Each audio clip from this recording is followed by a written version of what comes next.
In super simple terms, utilitarianism says that in every circumstance you should act in order to make the most people most happy. It's often summarized as the greatest good for the greatest number. The pleasure caused by an action, minus any suffering caused, is called utility. The idea is to maximize utility, hence utilitarianism, the belief in utility. A simple case might look like this. Jim's drone is out of control and it's about to crash, and he has the choice whether to crash it into a kindergarten playground full of kids or the garden next door. He quickly does the sums and realizes that the potential injuring of a bunch of kids is going to make both the kids and their parents really upset, but that losing a few tomatoes might make the gardener just a little bit upset. Therefore, the decision is clear. Happiness is maximized, or at least suffering decreased, by crashing into the garden. This apparent simplicity makes utilitarianism pretty attractive. At all times, take the decision that increases happiness. Delve a little deeper though, and the approach is a bit more tricky. First, what if I could kill one guy, take all his money, and feed a bunch of people ice creams? I wouldn't tell the people where the money came from, so they wouldn't feel guilty.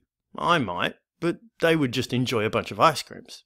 That means that 2 people are unhappy, well, one is dead, and a bunch of people are a little bit happy.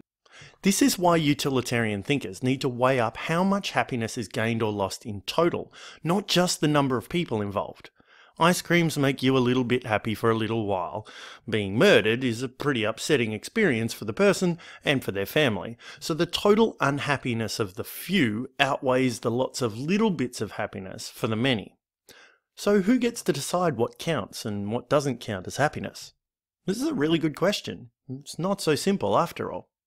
Second, utilitarianism might seem great, but it will force you to act against yourself. For example, why don't you sell the device you're using to watch this video and give the money to a charity that feeds hungry children? Well, why don't you?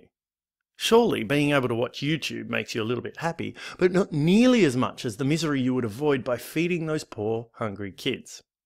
So utilitarianism says you should live on only what you absolutely need and give the rest away, thus imposing upon your freedom to act as you want.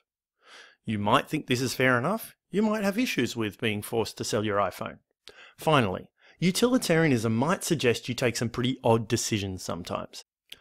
Imagine you're a surgeon performing a routine operation on a patient.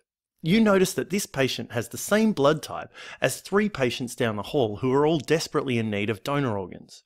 You realize that if you slip and kill this patient, 3 people will live and 1 will die. If you perform the surgery perfectly, like you know you can, 3 will die and 1 will live. Utilitarianism seems to suggest you should kill the 1 to save the 3, even though most people, you included I imagine, would say that that's a really wrong thing to do. Some philosophers have defended utilitarianism in this case by saying that certain rules, like doctors not killing patients, actually help to maximize world happiness in the long run. This is called rule utilitarianism. So, to recap, utilitarianism seeks to maximize the happiness of the world in every situation, remembering that the happiness of one person can sometimes outweigh the happiness of many if the one person stands to be really, really happy and the many are just a little bit happy. To remember this, imagine a utilitarian philosopher running around with a calculator, adding up all the happiness in the world.